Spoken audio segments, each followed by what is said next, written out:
Good evening friends, मैं हेमंत मीणा हमारे YouTube channel agriculture वाला पर आपका वेलकम करता हूं। कल अपन फील्ड क्रॉप पढ़ रहे हैं। कल अपन ने देख लिया था वीट और राइस के बारे में। आज अपन बात करेंगे बार्ले के बारे में।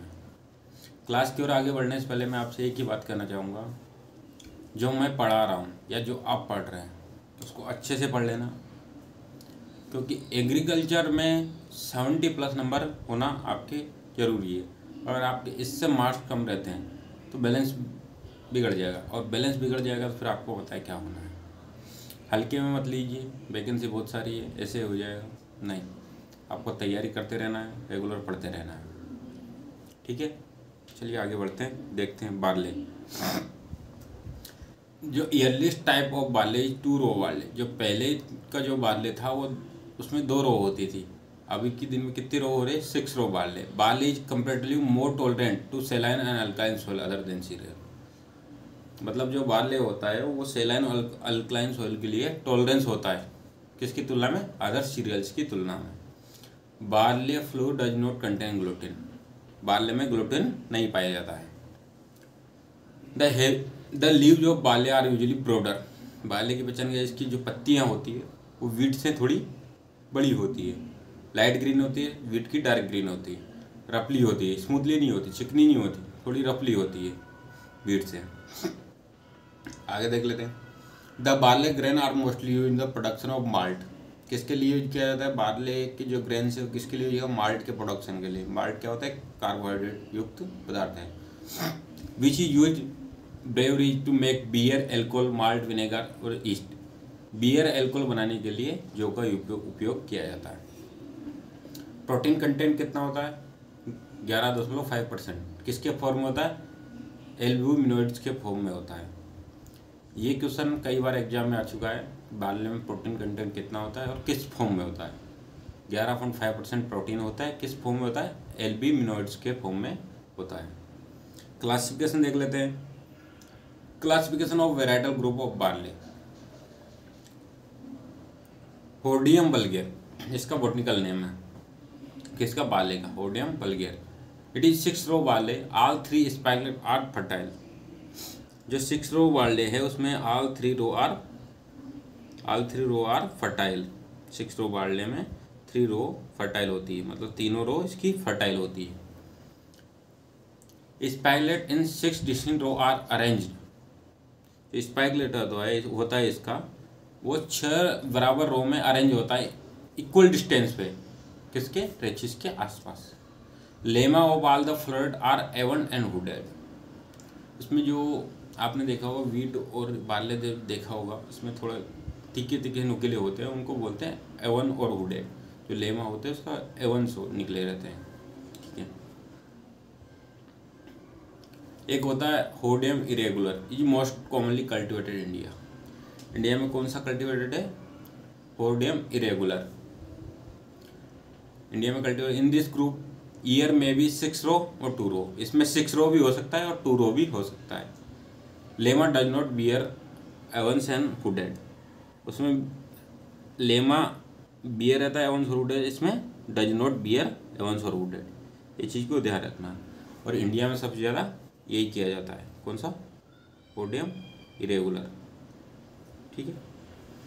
एक थर्ड है होर्डियम डायस्टिकोन। डायस्टिकोन बोल दो या डिस्टिकोन बोल दो, जो भी आप बोलना चाहो।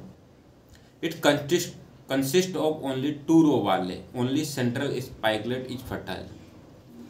जो बीच वाला अपनी होर्डियम इरेगुलर वाला पढ़ा, उसमें 2 रो भी हो सकती है, 6 रो भी हो सकती है। होर्डियम वल्गेर उसमें 6 रो होती है, और होर्डियम डायस्टिकोन है इसमें 2 रो ओनली, केवल 2 रो होती है। और सेंट्रल स्पाइकलेट इज फर्टाइल, जो सेंट्रल की स्पाइकलेट है, जो बाली है सेंट्रल की, वो फर्टाइल होती है। वेराइटी देख लेते हैं बाले की। अंबर कैलाश डोलमा। डोलमा जो है इसकी हुस्कलेस वेराइटी है। कौन सी? डोलमा इसकी हुस्कलेस वेराइटी है। मैंने आपको जो इम्पोर्टेंट सारी चीज़ें है, लेकिन जो मोस्ट इम्पोर्टेंट है वो हाईलाइट कर दिया है। क्लिपन, रंजीत, रत्ना, ज्योति। ज्योति मूंगफली की वेराइटी है और बाले की वेराइटी है। RS6 RD 2552। Molière nematode resistant RD 2052। RD 20 में थी राजकिरण। जिसको RD 387 बोलते हैं। तो ये आप याद रखना। आगे देख लेते हैं बाजरा। बाजरे का बॉटनिकल नेम क्या है? पेनिसिटम अमेरिकनम। पेनिसिटम अमेरिकनम। क्रोमोसोम नंबर कितने होते हैं? 2n बराबर 14। क्रोमोसोम नंबर कितने होते हैं? 2n बराबर 14। क्रोमोसोम नंबर 2n बराबर 14। Bajra is known a different name like cattle millet, candle millet, dark millet और स्पाइक मिलेट। इतने नाम है बाजरा के। बाजरा को पेनिसिटम अमेरिकनम तो इसका बॉटनिकल नेम हो गया, 2n बराबर 14 इसके क्रोमोसोम नंबर हो गए। और इसके नाम क्या है? केटल मिलेट भी बोलते हैं, कैंडल मिलेट भी बोलते हैं, डार्क मिलेट भी बोलते हैं, स्पाइक मिलेट भी बोलते हैं। तो आप इन नामों को ध्यान में रखना, जिससे आपको वहाँ पे चीज़ें आ जाता है। क्या पता बाजरा ना दे कि कैंडल मिलेट बोल दे, डार्क मिलेट बोल दे, स्पाइक मिलेट बोल दे, केटल मिलेट बोल दे। तो आपको इसको ध्यान में रखना है। और एक चीज़ और है, highest quantity of mineral 2.7% is found bajra among the cereal. सबसे पूरे सीरियलों में सबसे ज़्यादा जो मिनरल पाए जाते हैं 2.7% किस में पाए जाते हैं? बाजरा में पाए जाते हैं। ये बात ध्यान रखना, बाजरा में सबसे ज़्यादा मिनरल्स पाए जाते हैं 2.7%। ठीक है, आगे बढ़ते हैं। Rajasthan having first position both area and production. Rajasthan में आप सबको पता ही होगा बाजरा कहाँ पे उगाया जाता है, यहाँ पे कम पानी होता है। कम पानी अपने इंडिया में कहाँ पे? कौन से स्टेट में? राजस्थान में। तो बोथ एरिया और प्रोडक्शन में राजस्थान फर्स्ट है। In pearl millet root coming out from the second and third nodes provide support the plant are called prop root या ब्रेक रूट। एक चीज़ ये भी ध्यान रखना, ये पूछ लिया जाता है, प्रोप रूट या ब्रेक रूट क्या होती है और किस में पाई जाती है। तो ये बाजरे में पाई जाती है और होती क्या है? पर्ल मिलेट में जो थर्ड और सेकंड और थर्ड नीचे हैं, बॉटम से जो सेकंड थर्ड नोड होते हैं, वहाँ से कुछ जड़ें निकल आती है। किसके लिए? जो आपने कभी देखा होगा बाजरे का पेड़, मक्का का पेड़, उसमें भी निकल आती है। तो वो जो जड़ें ज़मीन में चली जाती है, वहाँ से सपोर्ट मिल जाता है, उसको बोलते हैं प्रोप रूट या ब्रेस रूट। पर्ल मिलेट में पाई जाती है। Highest drought tolerant among cereals and millet. सबसे ज़्यादा ड्राउट टॉलरेंट क्रॉप है। दो चीज़ सबसे ज़्यादा, एक तो मिनरल सबसे ज़्यादा पाए जाते हैं और सबसे ज़्यादा ड्राउट टॉलरेंट क्रॉप है किसमें? अमंग किसमें? सीरियल्स में और मिलेट्स में सबसे ज़्यादा drought. The water requirement of pearl millet is lowest 250 से 500 mm but sensitive to water logging. इसकी वाटर रिक्वायरमेंट कितनी है बाजरे की? ये भी पूछ लिया जाता है, 250 से 500। लेकिन सेंसिटिव किसके प्रति? वाटर लॉगिंग के प्रति। ये चीज़ ध्यान रखना, वाटर रिक्वायरमेंट कम है, सबसे ज़्यादा टॉलरेंट है ड्राउट के प्रति सीरियल्स और मिलेट में, और वाटर रिक्वायरमेंट इसकी वेरी लो है और वाटर लॉगिंग के प्रति सेंसिटिव है। ठीक है, नेक्स्ट आगे देख लेते हैं।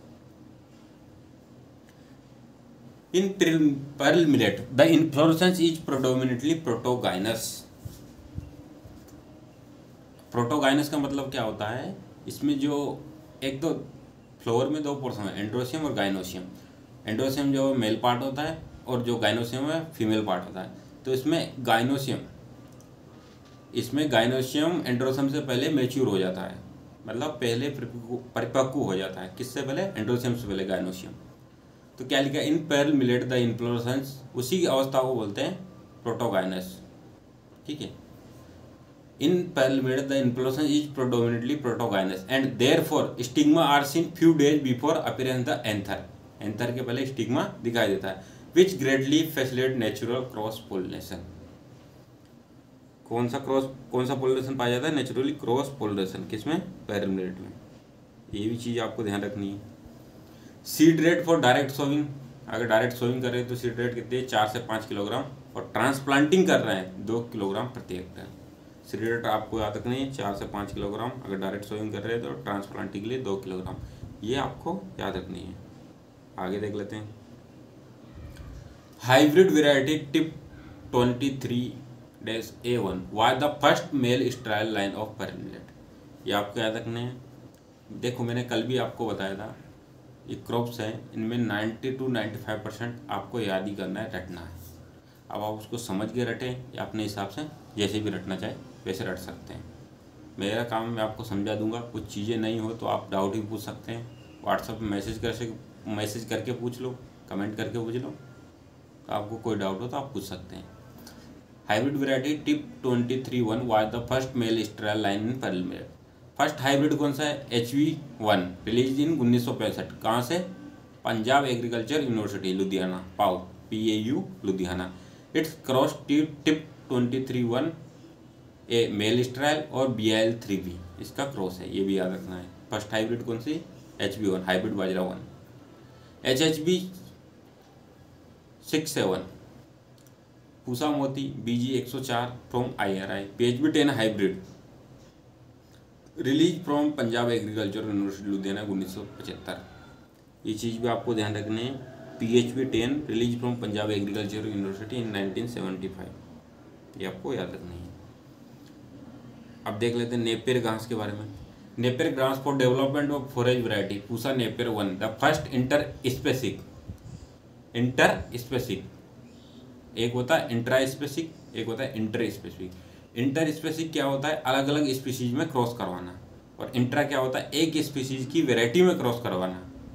दो चीज़ें, एक तो इंटर तो अलग अलग स्पीशीज में क्रॉस करवाना, और इंट्रा स्पेसिक, इंट्रा मतलब एक ही स्पीशीज की अलग अलग वैरायटी में क्रॉस करवाना। क्या लिखा है? The first interspecific hybridization was carried out in 1947 between Pennisetum purpureum या अमेरिकानम बाजरे का नाम है, मिलेट का नाम है। पेनिसिटम परपुरियम भी उसका बॉटनिकल नेम है, या फिर अमेरिकानम है। किससे? पेनिसिटम ग्लाइकोकम। उससे नेपियर घास की first variety Pusa Napier develop की गई। ये क्या है? इंटर स्पेसिक हाइब्रिडाइजेशन है। अब देख लेते हैं सोरगम ज्वार। सोरगम बाइकलर इसका बॉटनिकल नेम है। 2n बराबर क्रोमोसोम नंबर इसमें 20 होते हैं। फर्स्ट हाइब्रिड वैरायटी कौन सी? CHS first release in 1964। Jowar is native, इसका उत्पत्ति स्थान कहाँ है? ज्वार का अफ्रीका है। Which weed Striga is a partial root parasite which is major problem in sorghum and pearl millet production. Pearl millet और सोरगम में स्ट्राइगा जो होता है, जिसको विच वीड भी बोलते हैं, पार्शियल रूट पैरासाइट होता है, मेजर प्रॉब्लम है सोरगम और पेर्लमेट के प्रोडक्शन में। सीड रेट कितनी होती है? पूछ ली जाती है। 10 से 12 किलोग्राम प्रति हेक्टेयर। अगर आप फोडर पर्पज के लिए लगा रहे हैं तो 40 से 50 किलोग्राम प्रति हेक्टेयर। सीड रेट ध्यान रखना है आपको। The best yield variety for rabi jowar is M35-1 SSG 5808 is multi cut fodder variety of sorghum. Yielding variety rabi jowar की M35-1 है, और SSG 58-8 is multi cut fodder variety of sorghum. दोनों ही चीज़ें आपको याद रखनी है। Drought and salinity tolerant variety of sorghum CSH9। Sorghum is consider camel crop because resistant to drought. इसको कैमल क्रॉप भी बोलते हैं। क्यों बोलते हैं? रेजिस्टेंट टू ड्राउट, ड्राउट के प्रति रेजिस्टेंट है। अब इसके बेसिक रेस, सोरगम के बेसिक रेस कौन कौन से हैं? बेसिक रेस मतलब जंगली जो वैरायटी होती है, उनके जो रेसेस होते हैं वैरायटियों के, वो कौन कौन से हैं? बाइकलर हो गया, गोएनिया हो गया, कार्डेटम हो गया, काफिर हो गया, दुर्रा हो गया। ये इसके बेसिक रेस, ये भी पूछ लिया जाता है। बाइकलर, गोएनिया, कार्डेटम, काफिर और दुर्रा। Most important mail sterile variety कौन सी? Combine Kafir 60। ये चीज़ आपको याद रखना, एग्जाम में कई बार पूछा जाता है। Male sterile variety of sorghum combine Kafir 60। ठीक है, नेक्स्ट देख लेते हैं। Sorghum crop for fodder purpose should be use after 50% flooring.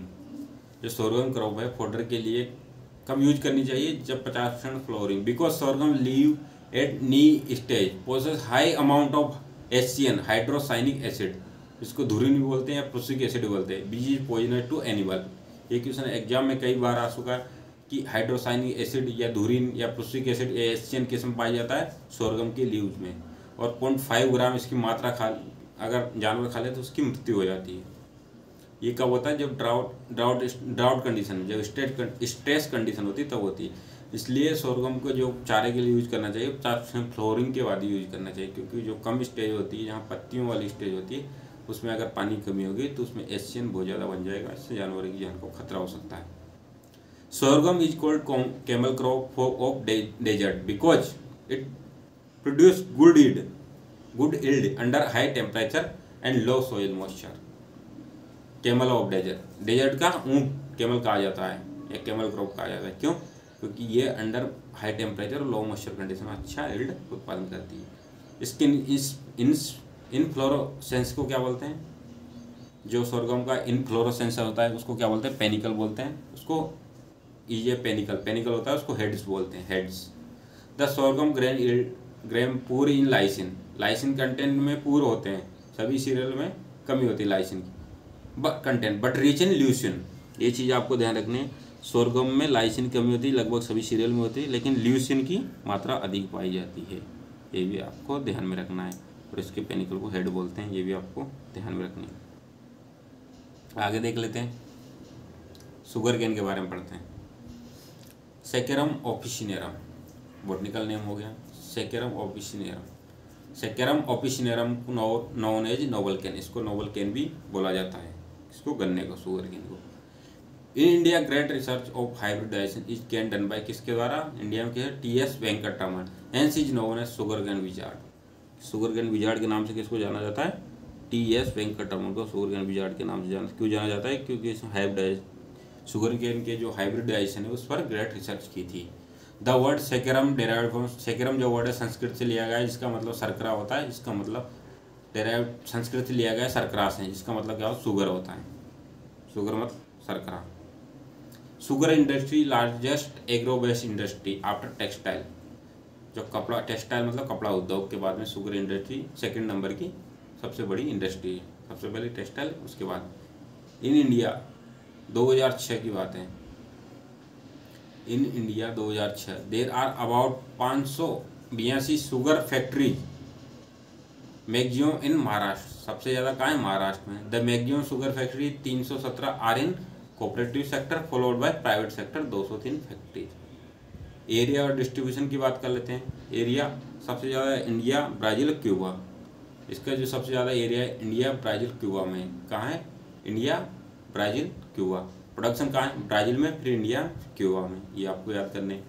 Productivity 115 ton प्रति हेक्टर कहाँ है, पेरू में, और सेकंड में ऑस्ट्रेलिया में। इंडिया की बात कर ले, इंडिया में सबसे ज़्यादा एरिया यूपी में, दूसरा नंबर महाराष्ट्र में, तीसरा तमिलनाडु में। सबसे ज़्यादा एरिया यूपी में, महाराष्ट्र में, फिर तमिलनाडु। प्रोडक्शन यूपी में सबसे ज़्यादा, फिर महाराष्ट्र में, और उसके बाद में कर्नाटका में, उसके बाद में कर्नाटका में।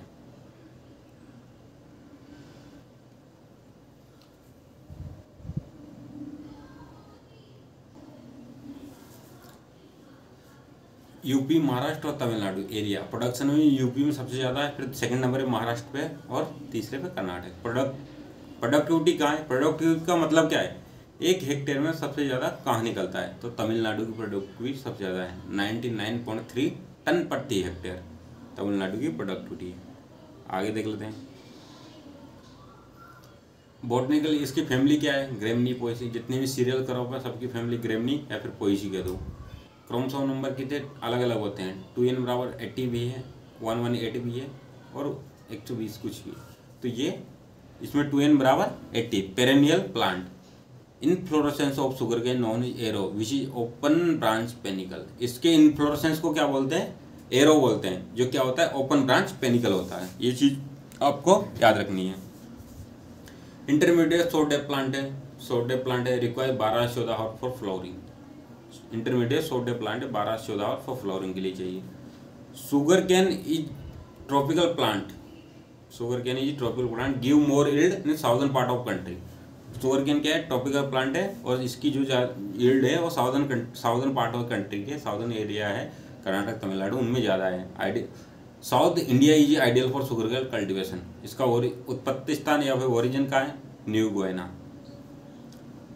Classification, there are 3 cultivator and 2 wild species. Classification देख लेते हैं। सेकेरम ओबिसिनेरम, इसको नोबल कैन भी बोलते हैं, ये ट्रॉपिकल कैन भी बोलते हैं। ये जो थिकी मोटा होता है और जूसी होता है, लो फाइबर कंटेंट होता है, 2n बराबर 80, ये आपको याद रखना है। सेकेरम ओबिसिनेरम नोबल कैन हो गया, ट्रॉपिकल कैन, इसको नोबल कैन बोलते हैं, ट्रॉपिकल कैन भी बोलते हैं। थोड़ा सा मोटा होता है और जूसी होता है, इसमें फाइबर कंटेंट कम होता है। दूसरा होता है सेकेरम बारबेरी, इसको इंडियन कैन भी बोलते हैं, और इसका ओरिजिन इंडिया है सेकेरम बारबेरी का, इसलिए इसको इंडियन कैन भी बोलते हैं।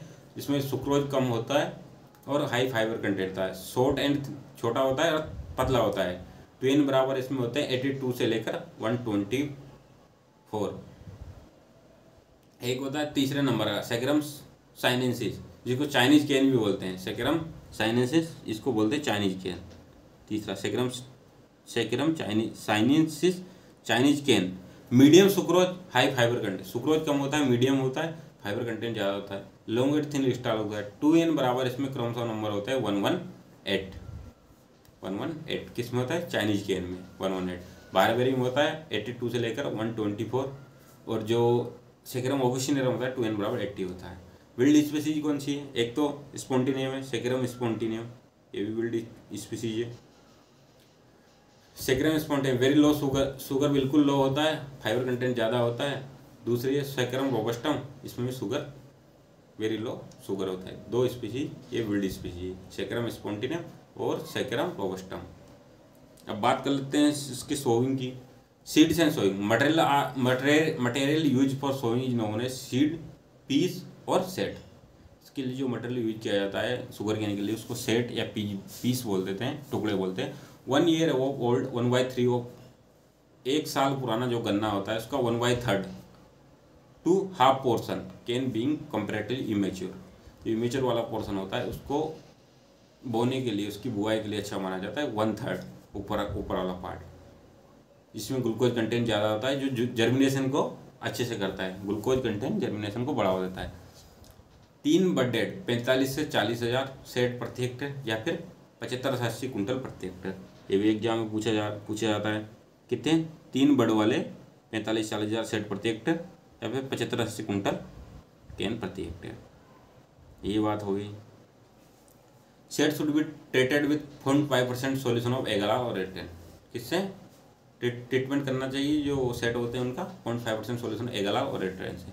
अब टाइम ऑफ प्लांटिंग, यहाँ से भी क्वेश्चन बनता है टाइम ऑफ प्लांटिंग से। एक होता है ऑटोमन प्लांटिंग, एक अर्धसाली और एक साली या स्प्रिंग प्लांटिंग। ऑटोमन क्या होता है, ऑटोमन प्लांटिंग किसको बोलते हैं, इसकी प्लांटिंग कब होती है, अक्टूबर में। ऑटोमन प्लांटिंग, ऑटोमन जो होती है प्लांटिंग वो कब होती है, अक्टूबर में।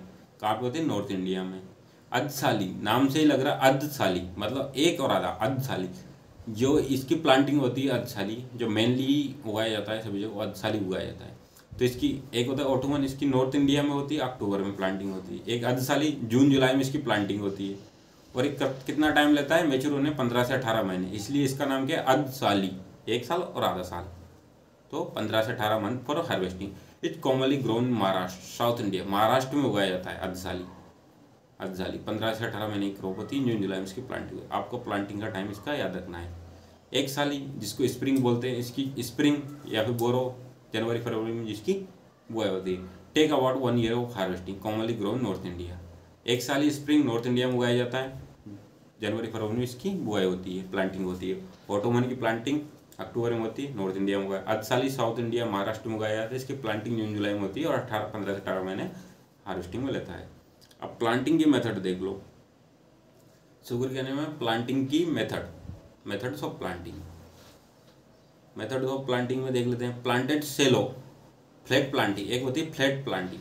फ्लैट प्लांटिंग होती है सेलो जो कूड़ बनाते हैं, डीप सेलो जो फ्रो बनाते हैं, मतलब ज़्यादा घर नहीं, 8-10 सेंटीमीटर सेलो फ्रो, और 75 से 90 सेंटीमीटर डिस्टेंस कहाँ पे, नॉर्थ इंडिया में फॉलो की जाती है फ्लैट प्लांटिंग। आपको याद रखना है फ्लैट प्लांटिंग में कितनी गहरी फ्रो बनाते हैं, 8-10 सेंटीमीटर। नॉर्थ इंडिया में किया जाता है 75 से 90 सेंटीमीटर डिस्टेंस तक की जाती है। ठीक है, ये हो गया फ्लैट प्लांटिंग। एक होता है फरो मेथड, फॉलोड इन particular heavy soil. Furrow method है कहाँ पे फॉलो की जाती है, हेवी सॉइल में follow. Adopted 10-15 centimetre deep furrow. इसमें जो फरो बनाए जाते हैं 10, उसमें 8 से, फ्लैट प्लांट में 8-10 सेंटीमीटर होते हैं, इसमें 10 से 15 सेंटीमीटर फरो बनाए जाते हैं नॉर्थ इंडिया में। India about 20 centimetre deep furrow is south India. North India में 10 से 15 सेंटीमीटर और साउथ इंडिया में 20 सेंटीमीटर। ठीक है। एक है ट्रेंच मेथड, जिसको ट्रेंच मतलब होता है खाई method. Followed in tall growing cane area such as coastal area to protect lodging. जो अब लॉजिंग क्या होता है, गिरना। गेहूँ अभी जैसे आपने देखा होगा बरसात आ गई थी तो गेहूँ गिर गए थे, उसी को बोलते हैं लॉजिंग। तो लॉजिंग से बचने के लिए ट्रेंच मेथड से कोस्टल एरिया में इसकी प्लांटिंग की जाती है। किसकी, शुगर केन की प्लांटिंग की जाती है। किससे बचने के लिए, लॉजिंग के बचने के लिए। मैन्योर और फर्टिलाइजर की बात कर लेते हैं। हेवी फीडर क्रॉप है but high dose of nitrogen. Heavy feeder crop है लेकिन high dose of nitrogen during ripening. जब पकते समय अगर नाइट्रोजन का हाई डोज दे दिया, सुक्रोज कंटेंट कम हो जाएगा केन में। ठीक है। मैच्योरिंग केन में ब्लैंक्ड एप्लीकेशन ऑफ नाइट्रोजन 120 से लेकर 150 किलोग्राम प्रति hectare. Phosphorus 80 kilogram, 60 kilogram potash. The best source of nitrogen normal soil aluminium sulphate. Ammonium sulphate जो बेस्ट सोर्स है नॉर्मल सॉइल है। अगर अपन नॉर्मल सॉइल में प्लांटिंग कर रखी है शुगर केन की, तो उसके लिए जो नाइट्रोजन के लिए बेस्ट सोर्स है वो क्या है, अमोनियम सल्फेट। सेलाइन सॉइल में यूरिया, क्योंकि यूरिया एसिडिक नेचर का होता है तो उसकी सैलिनिटी को कम कर देगा, इसलिए यूरिया। और एसिडिक सॉइल में केन, कैल्शियम अमोनियम नाइट्रेट, जिसको किसान खाद भी बोलते हैं, केन। ये आपको याद करना है। अगर सेलाइन सॉइल है तो अमोनियम सल्फेट का यूज करेंगे, अगर न्यूट्रल सॉइल है तो केन का यूज करेंगे, और नॉर्मल सॉइल में अमोनियम सल्फेट का यूज करेंगे, सेलाइन सॉइल में यूरिया का यूज करेंगे, और एसिडिक सॉइल में केन का यूज करेंगे। न्यूट्रल सॉइल में केन का यूज करेंगे। अब इरिगेशन की स्टेज देख लेते हैं, कौन कौन सी स्टेज इंपॉर्टेंट है। जर्मिनेशन की जो स्टेज है कब से कब तक होती है, 0 से 60 डेज आफ्टर प्लांटिंग। DAP का मतलब क्या होता है, डेज आफ्टर प्लांटिंग। जर्मिनेशन 0 से 60 डे आफ्टर प्लांटिंग। फॉर्मेटिव आती है 60 से 130 डे आफ्टर प्लांटिंग। मैक्सिमम जो वाटर की रिक्वायरमेंट होती है वो फॉर्मेटिव स्टेज पे होती है। मैक्सिमम वाटर रिक्वायरमेंट, इसको आपको याद रखना है। एग्जाम में क्वेश्चन यहाँ से बार बार पूछे जाते हैं और ये चीज़ आपको बिल्कुल याद रखनी है। फॉर्मेटिव स्टेज सबसे मोस्ट क्रिटिकल स्टेज है वाटर के रिक्वायरमेंट के लिए। दूसरी है 130 से लेकर 250 day after planting, grand growth बोलते हैं, और 250 से 365 डे आफ्टर प्लांटिंग, इसको मैच्योरिटी स्टेज बोलते हैं। तो 4 स्टेज होती है, जर्मिनेशन, फॉर्मेटिव, ग्रांड ग्रोथ और मैच्योरिटी, आपको याद कर लेना है। Furrow method is of irrigation is most common method of irrigation sugar. कौन सी मेथड इरिगेशन के लिए सूटेबल है, जो मोस्ट कॉमन है, furrow method. Under high temperature sucrose gets converted. ज़्यादा टेम्परेचर होने से जो सुक्रोज होता है वो किसमें, ग्लूकोज में कन्वर्ट हो जाता है, क्वालिटी पुअर हो जाती है, मतलब क्वालिटी अच्छी नहीं रहती। Ratooning of sugar corn economically take only 1 ratoon, मतलब इकोनॉमिकली साइंटिफिकली क्या सलाह दी जाती है कि शुगर केन से केवल एक रेटूनिंग क्रॉप, एक रेटून क्रॉप लेनी चाहिए। रेटूनिंग क्या होती है, रेटूनिंग में आपको बताता हूँ, किसी फसल के अवशेष से दूसरी फसल को लेना। गन्ने में क्या करते हैं, वहाँ से जैसे गन्ने का पेड़ यहाँ से काट दिया तो उसी से फूट के वापस उसी से अगली फसल तैयार हो जाती है। तो इसमें ऐसा एक बार करने की सलाह दी जाती है, मतलब एक बार रेटून क्रॉप लेनी चाहिए, और उसमें 20% मोर नाइट्रोजन का यूज करना चाहिए, उसमें 20% ज़्यादा नाइट्रोजन का यूज करना चाहिए। Artificial ripening of sugarcane, sugarcane को आर्टिफिशियल पकाने के लिए किसका यूज किया जाता है, पोलारिस और ग्लाइफोसाइन। किसका यूज किया जाता है, पोलारिस और ग्लाइफोसाइन का, 5 किलोग्राम प्रति हेक्टेयर एट मैच्योरिटी। जो मैच्योरिटी स्टेज होती है उसी पर तो पकाने के लिए सबसे लास्ट स्टेज कौन सी, मैच्योरिटी। तो शुगरकेन को जल्दी पकाने के लिए पोलारिस और ग्लाइफोसाइन का 5 किलोग्राम प्रति हेक्टेयर का यूज किया जाता है। ब्लाइंड होइंग क्या होती है, अंधी गुड़ाई जिसको बोलते हैं। An important practice in sugar cane, hoeing after planting before crop emergence for the purpose of weed control. इसका मतलब जो ब्लाइंड हो अंधी गुड़ाई का क्या, अंधी गुड़ाई क्या होती है, इसमें क्या करते हैं कि जो वीड होते हैं उनको कंट्रोल करने के लिए जो अपन शुगर केन को प्लांटिंग कर देते हैं, और जो प्लांटिंग करते ही उसमें क्रॉस प्लाविंग कर देते हैं, उसी को बोलते हैं blind hoeing. Harvesting can maturely can be measured by, जो हार्वेस्टिंग, अगर अपन गन्ना हार्वेस्ट करना है तो अपन कैसे पता करेंगे कि गन्ना अपना पक गया है, शुगर केन जो है मैच्योर हो गया। पहली मेथड ब्रिक्स रेस है, शुगर केन ब्रिक्स जो रेफ्रेक्टोमीटर है उसकी रीडिंग लेंगे, वो मिडल पोर्शन से, जो मिडिल पोर्शन होता है गन्ने का, वहाँ से रीडिंग लेंगे। अगर 16 से 18 ब्रिक्स उसकी रीडिंग आ रही है तो आपका गन्ना मैच्योर हो गया है, मतलब पक के तैयार हो गया है। दूसरा है Fehling test, for maturation cane Fehling test solution reading should be less than 0.5% glucose. अगर अपन फेलिंग टेस्ट कर रहे हैं तो उसमें ग्लूकोज की मात्रा देखी जाती है, और उस समय ग्लूकोज की मात्रा 0.5% से कम होनी चाहिए, ठीक है। नेक्स्ट कंसेप्ट है क्रॉप लॉजिंग। एक होता है क्रॉप, ये तो क्रॉप लॉगिंग है, एक होता है लॉजिंग, LODGING, इसका मतलब तो है गिनना। एक होता है लॉगिंग, क्रॉप लॉगिंग, इसका मतलब अलग होता है। क्या मतलब होता है, किसने दिया था, HF क्लेमेंट्स ने दिया था। कहाँ पे दिया था, हवाई। ये न्यूट्रिएंट से संबंधित है, क्रॉप लॉगिंग किससे संबंधित है, न्यूट्रिएंट से संबंधित है। HF क्लेमेंट्स इन हवाई develop the concept of crop logging. It is the foliar diagnosis comparing the nutrient status of comparable leaf of high and low yield crop plant generally used in sugarcane in Hawaii। Sugar cane में use किया गया था, उसकी जो leaves होती है उसमें कितना मतलब न्यूट्रिएंट कितना है कितना नहीं, उसके जानने के लिए HF क्लेमेंट ने इसको हवाई में शुगर केन पे यूज किया था। इसको बोलते हैं क्रॉप लॉगिंग, तो न्यूट्रिएंट के स्टेटस को चेक करता है। ये क्वेश्चन भी पूछा जाता है। ये है क्रॉप लॉजिंग। लॉजिंग का मतलब क्या हो, गिरना। जैसे आपने देखा हो गेहूँ की फसल ऐसे खड़ी रहती है, हवा चलती है, अभी जिस बारिश और मौसम के कारण हवा ऐसे गिर गई थी, तो उसी को बोलते हैं crop lodging. The falling down of crop due to strong wind it prevented by trench planting. किससे रोका जा सकता है? ट्रेंच प्लांटिंग से रोका जाएगा। अर्थिंग अप, अर्थिंग अप क्या होता है? गन्ने को आपस में मिला के बांध देते हैं। रैपिंग भी उसी को बोलते हैं, प्रोपिंग भी उसी को बोलते हैं, गन्ने को आपस में बांध लेते हैं। अर्थिंग अप, रैपिंग, प्रोपिंग, ये मैं आपको जनरल एग्रीकल्चर पढ़ाऊंगा, तो आप वहाँ भी आपको समझाओ। और यहाँ बता दो, गन्ने के जैसे 4-5 पेड़ है, उसको लेके एक रस्सी से बांध दो, उसको बोलते हैं अर्थिंग। अर्थिंग अप मतलब मिट्टी चढ़ाना। गन्ने का जो पौधा है उसमें थोड़ा सा मिट्टी चढ़ा दो नीचे से, उससे भी गिरने से बच जाएगा। रैपिंग या टाइंग क्या होता है? जो गन्ने के 4-5 पेड़ होते हैं उनको मिलाकर एक रस्सी से बांध दो या उसकी पत्तियों से वहीं बांध दो, तो उनको सपोर्ट मिल जाएगा जिससे वो गिरने से बच जाएंगे। उसी को बोलते हैं रैपिंग। बायो प्रोडक्ट कौन कौन से शुगर केन के? एक तो होता है बेगासस, किसके लिए यूज किया जाता है? फ्यूल और पेपर मेकिंग के लिए। ये आपको याद रखना है, यहाँ से क्वेश्चन आता है। बायो प्रोडक्ट कौन से शुगर केन के? एक तो बेगासस, इसका यूज किया जाता है फ्यूल और पेपर मेकिंग के लिए। मोलासस एल्कोहल प्रोडक्शन के लिए यूज किया जाता है। प्रेसमड, प्रेसमड में लाइम होता है। क्या होता है? लाइम होता है। एसिडिक सॉइल के रिक्लेमेशन के लिए यूज किया जाता है। In Brazil sugar cane is also use source of energy. जो ब्राजील में उसमें शुगर केन को एनर्जी के सोर्स के रूप में भी यूज किया जाता है। एक होता है गैस ऑयल, किससे तैयार किया जाता है? 80% पेट्रोल, 20% एल्कोहल। शुगर केन से जो एल्कोहल बनता है उससे। Which are use to automobile. Gas oil क्या होता है? 80% पेट्रोल, 20% एल्कोहल। एल्कोहल किससे? शुगर केन से, उसको बोलते हैं गैस ऑयल। ये भी क्वेश्चन पूछ लिया जाता है। इंपॉर्टेंट पॉइंट बता देता मैं आपको। इन्फ्लोरेसेंस ऑफ शुगर केन को क्या बोलते हैं? एरो बोलते हैं। अगर नाइट्रोजन का हाई डोज दे दिया तो सुक्रोज की क्वांटिटी कम हो जाती है। मोस्ट क्रिटिकल स्टेज कौन सी इरिगेशन की? फॉर्मेटिव स्टेज है। फॉर्मेटिव स्टेज 60 से 130 दिन। Most popular planting method north India में फ्लैट बेड प्लांटिंग है, मैंने आपको बताया था।